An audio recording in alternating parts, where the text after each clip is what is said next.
Recording number 119 Bhagavatam చదువుకుంటూ ఉన్నాము. 118 చివర్లో 650 పద్యం నుంచి శ్లోకాలు చెప్పుకుందాము. పుణ్యాక్షుడు ఆక్షేపించాడని చాలా కోపం వచ్చింది పరమాత్మకి. తోయముల మీద భూమి ననాయాసత నిల్పి, తోయముల మీద భూమి ననాయాసత నిల్పి, దానికాధారముగా తోయజనావుడు తన బలమాయతమతి పెట్టె సురలు హర్షమునందన్.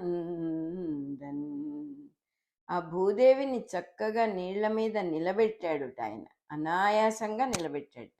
నిలబెట్టిన తర్వాత అది పడిపోకుండా తన బలాన్ని అక్కడ నిలబెట్టాడు. ఆవిడకి సహాయంగా తన బలంతో ఆ భూమిని నీళ్ల మీద నిలబెట్టాడు. ఎలా నిలబెట్టాడంటే మొత్తం దేవతలందరూ ఆనందపడిపోయారట. వాళ్ళు ఆనందపడి ఏం చేశారంటే, కుసుమముల వృష్టిబోరన గురిసెనంత, కుసుమముల వృష్టిబోరన గురిసెనంత, విభవముప్పార దేవదుందుబులు మెరసే, గడకవి తెంచె గంధర్వ గానరవము, నందితములయ్య నప్సరో నర్తనములు, నందితములయ్య నప్సరో నర్తనములు. పూలవాన కురిపించారుట దేవతలందరూ, పుష్పవృష్టి కురిపించారు.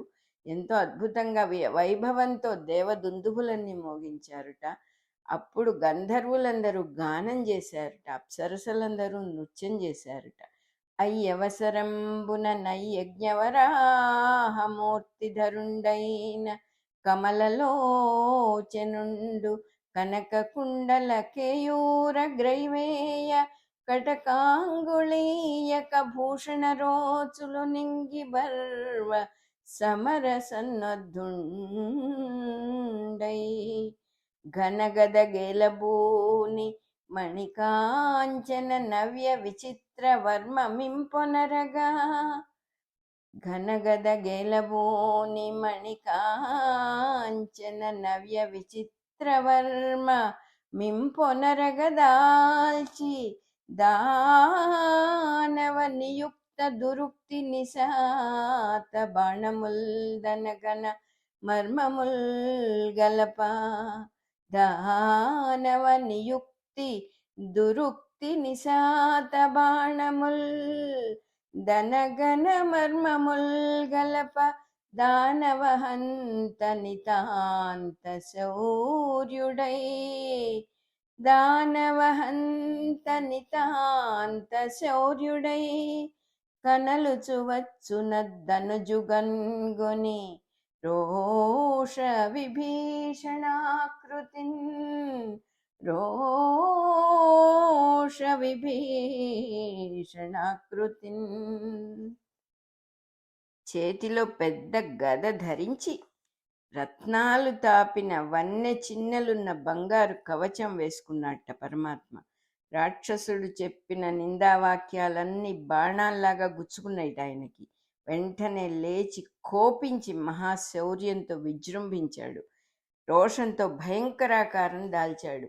అన్ని ఆభరణాలు ధరించాడు ఆయన అని చెప్పారు కదా. ఆత్మహితానికి శత్రువులైన రాక్షస శక్తులన్నిటినీ సంహరించే మహాసంకల్పమే విష్ణుని గద. ఆ సంకల్పమే ఒక ఆయుధంగా పెట్టుకున్నాడు. రత్నాలన్నిటినీ ధరించాడు, రత్నభూషణాలని ధరించాడని చెప్పారు కదా. రత్నాలన్నీ కూడా జీవుల సద్గుణాలుట. మనకు ఎంత సద్గుణాలుంటే పరమాత్మ మనతో అంత కూడా ఉంటాడనే మాటకి ఇది మనకెంతో బలాన్ని ఇస్తుంది. బంగారం అనేది సహజంగానే ఉత్తమమైన ప్రకృతి కాబట్టి ఆ బంగారముతో కూడిన రత్నాలన్నీ కూడా జీవుల సద్గుణాలు కాబట్టి అవన్నీ ఆయన ధరించాడు అని ఇక్కడ చెప్పారు. అలా కాకపోతే ఎవరైనా ఒక పక్కన యుద్ధానికి పిలిస్తే అలంకరణ చేస్తూ కూర్చుంటారా? ఇది మనం లోపలగా ఏమర్థం ఉన్నది అని తప్పకుండా చక్కగా అర్థం చేసుకోవాలి. కవచం ధరించాడని చెప్పారు ఇక్కడ. కవచం అంటే భగవంతుడి ధ్యానం, అంటే ఫోకసింగ్, కాన్సన్ట్రేషన్. దానికి కావలసింది ఏమిటంటే నామము, స్తోత్ర స్వరూపమైన మంత్రాన్నే కవచంగా ధరించాడు. జీవులు పరస్పరం ఒకళ్ళనొకళ్ళు తిట్టుకునే మాటలు, ఒకళ్ళనొకళ్ళు కామెంట్ చేసుకునే మాటలన్నీ కూడా రాక్షసుడి నిందా వాక్యాలు. రాక్షసుడు ఎంతో నింద చేశాడు పరమాత్మని. అవన్నీ కూడా ఏమిటంటే జీవులు ఒకళ్ళనొకళ్ళు నిందించుకునే మాటలట. అవి భక్తుల మీద ప్రత్యేకంగా ప్రయోగించినప్పుడు, భక్తుల్ని ఎవరైనా తిట్టినప్పుడు, డైరెక్ట్గా భక్తుల్ని కామెంట్ చేసినప్పుడు డైరెక్ట్గా అవి అంతర్యామి అయిన దేవుడికి గుచ్చుకుంటాయి. ఎందుకంటే భక్తుల్లో చాలా భాగం పరమాత్మే ఉంటాడు. కొద్దిగా జీవ జీవ శక్తి ఉంటుంది, కానీ జీవుడుగా ఉండేది తక్కువ, దేవుడుగా ఉండేది ఎక్కువ ఉంటుంది. కాబట్టి డైరెక్ట్గా దేవుడికి గుచ్చుకుంటాయిట. అప్పుడు సాధకుడు శ్రద్ధగా మేల్కొని విజృంభిస్తాడట. శ్రద్ధ ఎందు మేల్కొని విజృంభిస్తాడు. తన దీక్షతో సర్వము హరిమయమే అని ధ్యానం చేసినప్పుడు రాక్షస శక్తుల మీద హరి విజృంభించి యుద్ధం చేస్తాడు అని వీటికి అర్థం అన్నమాట. ఎంతో చక్కగా చెప్పారు ఇక్కడ. ఇప్పుడు మనం 119 భాగవతం చదువుకున్నాం. చేతిలో పెద్ద గద ధరించి రతనములు తాపిన బంగారు కవచము దాల్చి నిలబడెను. రాక్షసుడు పలికిన నిందావాక్యములు వాడి అయిన బాణముల వలె గుచ్చుకొన్నవి. అతడు కోపించి మహాశౌర్యమున విజృంభించి రోషముతో భయంకరాకారము దాల్చెను. రాక్షసునితో ఇట్లనెను, ఓరి అమంగళములాచరించు మూర్ఖుడా, నీకు పొగరెక్కినది. నేనడవిలో తిరుగునట్టి జంతువునని భావించుచున్నావు. బలవంతులమనుకొని పరుగెత్తువచ్చు నీబోటి కుక్కలను వధించుటకు నేనడవి జంతువు రూపమును ధరించిన చాలును. యుద్ధమున మాత్రము పారిపోకుండా నిలబడుము. సామర్థ్యమున్నచో ఎదిరించి యుద్ధమున నిలబడుము. నీ కోరికలను నేడు నేను తీర్చదను. అంతేగాని నిన్ను నీవు పొగడుకొన్నచో ఏమి ప్రయోజనము? యుద్ధ విద్యలో వివేకము గలవారు, ఆరితేరిన వారు చాలామంది వచ్చిరి పోయిరి.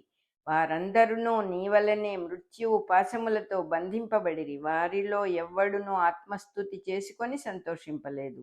నిన్ను నీవు పొగడుకొన్నచో అది యుద్ధ పౌరుషమగునా? ఆత్మ సర్వాంతర్యామి, దానికి తనను తాను పొగడుకొనుట ఉండదు. ఆత్మస్థుతి అహంకారమునకు సాధ్యమగును. అహంకారము మనస్సున్నంత వరకే ఉండును. మనస్సు దేహమున్నంత వరకే ఉండును. అందునూ నిద్రలో కూడా ఉండదు. కనుక అహంకారమును రాక్షసుడు మృత్యు పాశములచే బంధింపబడి ఉండును. నీవు ఈ పాతాళమున వెలుగుచున్న ధనపు పాతువలే దాగి ఉన్నావు. నిన్ను నేను దర్పముతో స్వీకరించెదను. నన్ను సిగ్గులేని వాడంటివి. ఇచ్చట దాగి ఉండియే నీతో యుద్ధము చేసేదను. నీ గదతో నన్ను చితుకగొట్టెదనంటివి. నన్ను ఎదిరించి చూడుము, నీ కోరికలన్నీ తీర్చెదను. ప్రతి జీవియందును నేను అను అహంకార ప్రజ్ఞ ఒక ధనపు పాతు వంటిది. దాని యందు భగవంతుడు దాగియే ఉండును. అతడు దానిని స్పృశించి వశము చేసుకొనును, అనగా తనదిగా చేసుకొనును. హిరణ్యాక్షుడు దేవుని సిగ్గులేని వాడనెను. సిగ్గు, అభిమానము, అహంకారమునకు సంక్రమించు లక్షణములు. అవి దేవుని యందు వర్తింపవు. కనుక దేవుడు సిగ్గులేనివాడే. దేవుడు దాగియుండి యుద్ధము చేయుదుననెను, అనగా ప్రతి జీవి యందును అహంకారము వెనుక దాగి ఉండి దానిని పోగొట్టుటకై అహంకారముతో యుద్ధము చేయుచుండును. నన్ను ఎదుర్కొన్నచో నీ కోరికలను తీర్తును అన్న మాటకు అర్థమేమనగా, నేను అను పేరుతో అహంకారం ఉండి ఈ దేహము మొత్తము నాది అనుకొనును.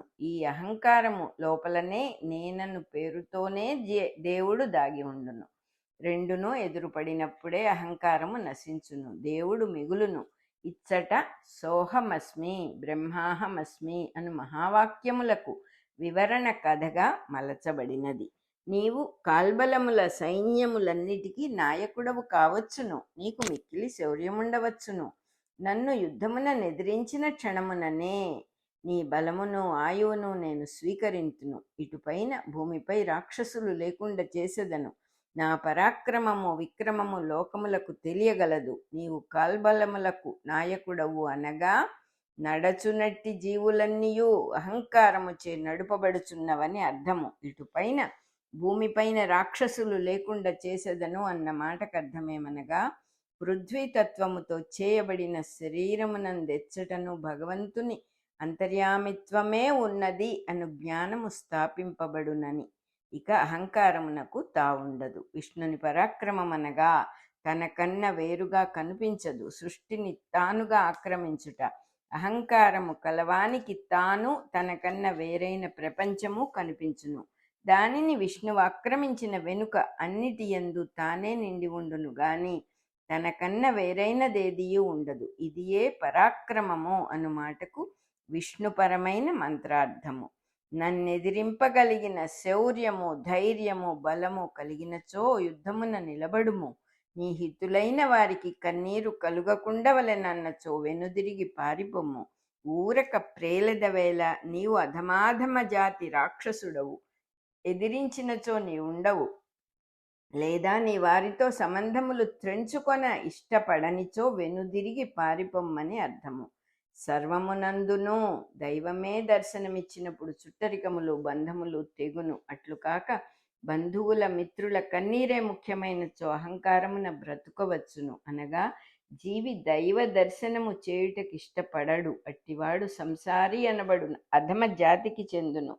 ఈ జాతికి చెందిన వారే ఒకరినొకరు పరుషముగా వ్యవహరించుట, మాటలు ప్రేలుట చేయుచుందురు. నన్నిచ్చట స్థాపించదనంటివి, నిజముగా నీవంతవాడవే. నాతో యుద్ధము పెట్టుకొంటివి గనుక ఇక తిరిగిపోవు. నీ చుట్టములను చూడవలెనని ఉన్నచో ముందే పోయి చూచిరమ్ము, ఇటుపైన చూడలేవు. అహంకారము దేవునికి ఎదురు వచ్చినచో తన స్థానమున దేవుని స్థాపించుకొనును. జీవులలో దేవుని స్థాపించుకొనగల శక్తి అహంకారం ఒక్కటే. కనుకనే విష్ణుని ద్వారపాలకులలో ఒకడైన హిరణ్యాక్షుడు జీవులలో అహంకారముగా స్థాపించుకొని ఉన్నాడు. అతడు దేవునితో వైరము పూనుట ఈ జీవుల హృదయములలో దేవుని అంతర్యామిత్వము స్థాపించుటకే కారణమగును. యమపురి అనగా యమము అనబడు సద్గుణము. దాని చేతిలో అహంకారము చనిపోవును. చనిపోకముందే చుట్టరికములును వాని ముచ్చటలును. కనుకనే యుద్ధమునకు ముందే చుట్టములను చూచుకొనుమని వరాహమూర్తి హెచ్చరించుచున్నాడు. ఇట్లా అనేక విధములుగా వరాహమూర్తి హిరణ్యాక్షునితో మర్మములను పరిహాసములను పలికెను. దానితో రాక్షసునకు రోషము మదము పెరిగెను. అతడు గుడ్లురిమి త్రోక తొక్కిన నల్ల తాచువలే ఎదురు తిరిగెను.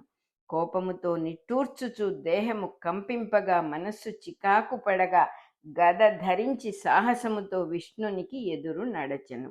అతడు నిర్లక్ష్యముతో గద గిరగిర తిప్పి వరాహమూర్తిపై విసరెను.